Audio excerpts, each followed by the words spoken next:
Bonjour, j'ai le plaisir d'accueillir Olivier Mathieu. Bienvenue. Bonjour. Vous êtes le président de The Camp. Alors The Camp, c'est quoi? C'est un campus hybride, à mi-chemin entre université, centre de recherche, lieu d'expérimentation, incubateur. Ça fait beaucoup de choses tout ça. Ça fait 1 an que vous êtes ouvert, que vous avez fêté l'anniversaire là il y a peu de temps. Donc 1 an après, on en est où et ça représente quoi aujourd'hui The Camp? Alors il est vrai qu'un lieu ou un tiers-lieu, on dit parfois un tiers-lieu, c'est difficile à définir parce que c'est un endroit qui n'est ni l'entreprise dans laquelle vous travaillez, J'avoue, j'ai regardé ni chez sur vous. Internet. Oui, non, mais de toute façon, la définition de quelque chose qui n'existait pas, ça consiste à l'inventer. Donc forcément, on est en train d'inventer une définition. Nous, on appelle ça un campus d'innovation. C'est un campus qui prépare les entreprises, publiques et privées, pour le futur. C'est-à-dire qu'il s'agit de s'adapter aux grandes transformations de notre temps avec un concept qu'on dit en anglais « innovation for good ». C'est-à-dire être très innovant. Et for good, c'est le bien commun. For good, c'est pour le bien commun, ou l'intérêt collectif, si vous voulez, l'intérêt général. Et on essaye de se dire que les entreprises, entre nous, elles ont quand même une responsabilité citoyenne, une responsabilité importante sur la préparation du futur. Donc il faut transformer ces organisations, les adapter aux mutations technologiques, numériques, que je connais bien via ma carrière précédente au sein de PriceMinister, Rakuten, France Digital. Mais il y a également des mutations climatiques, sociologiques, financières, démographique, tout ce qui est autour de ce qu'on appelle la smart city par exemple.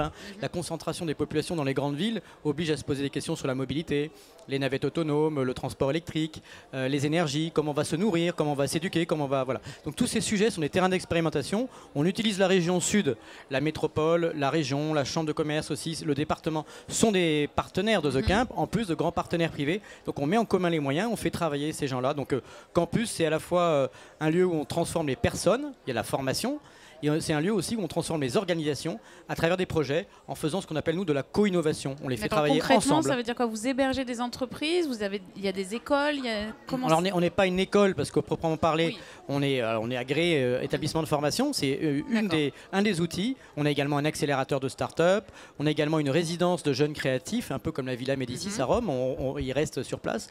On a une capacité hôtelière avec entre 150 et 200 chambres. On a un hôtel, un bar. Un vrai campus, quoi. Donc c'est un vrai petit campus, si vous voulez. C'est sur 10 hectares dans la Pinède entre Aix et Marseille, avec la vue sur la montagne Sainte-Victoire. C'est un lieu très inspirant, une architecture très moderne avec Corinne Vezzoni, qui est une architecte très connue dans la région, qui est intervenue ce matin au Salon des entrepreneurs.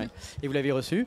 Et donc cet endroit très inspirant permet de sortir un peu de sa boîte, on dit out of the box, vous savez, sortir du cadre pour trouver des idées, de la créativité, craquer des problèmes.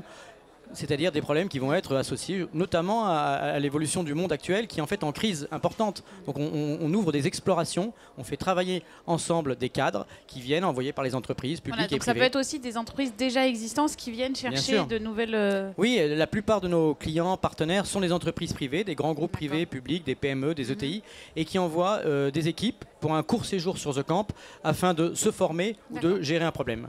D'accord, alors vous me parliez en préparant l'interview de The Camp Foundation, qu'est-ce que c'est?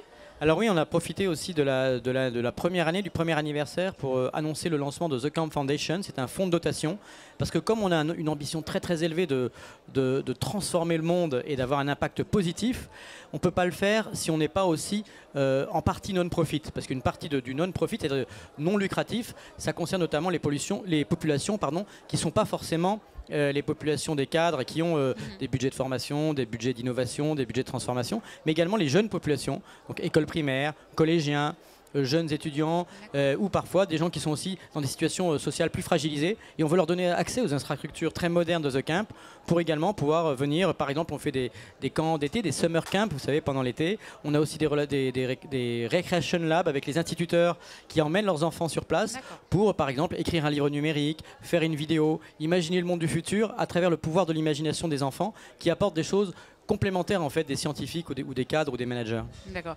Alors c'est déjà une belle réussite. C'est quoi maintenant les prochaines étapes? Si on se revoit dans 1 an, vous imaginez quoi?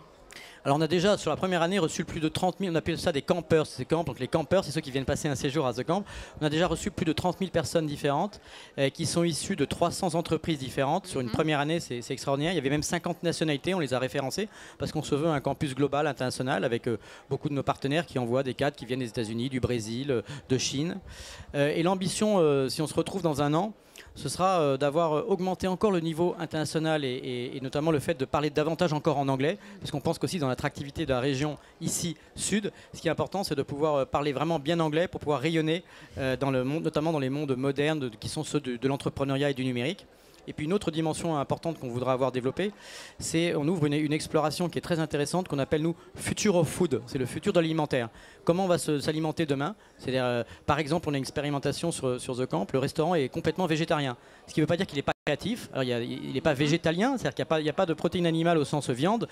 Fromage, il y a des œufs, etc.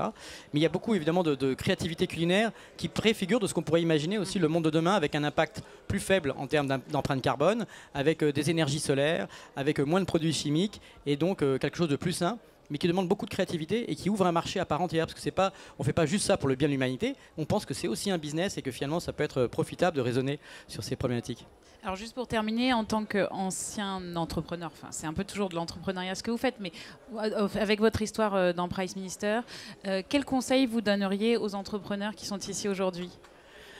Alors, moi aujourd'hui, le conseil que j'aime bien donner, c'est vraiment de rester optimiste. Parce qu'il y a très souvent des personnes qu'on croise, alors moins sur un salon comme celui-ci, parce qu'on est un peu entre entrepreneurs, donc tout le monde a une énergie assez forte de vouloir bouger les lignes. Mais il est vrai que la plupart du temps, on vous dit ah, j'ai peur que ça marche pas, tu devrais peut-être pas le faire, tu es un peu fou, d'autres l'ont déjà fait, tu as pas assez de moyens, ou tu as trop d'ambition, ou pas assez d'ambition. Bon, bref, on trouve toujours des bonnes excuses pour ne pas le faire. Et moi, j'aime bien citer, notamment auprès de mes équipes et de mes collaborateurs, là, une phrase d'un philosophe, pour faire un petit moment intellectuel, de Alain, qui dit toujours, et qui à juste titre dit, le pessimisme est de nature, alors que l'optimisme est de volonté. C'est-à-dire que si on est un peu fatigué, on va forcément plutôt se laisser aller au pessimisme. Évidemment. Et effectivement, la volonté, l'énergie, le fait que vous soyez souriante et moi aussi, on va plutôt trouver des solutions aux problèmes plutôt que des problèmes aux solutions. Le message est passé. Merci beaucoup. Merci.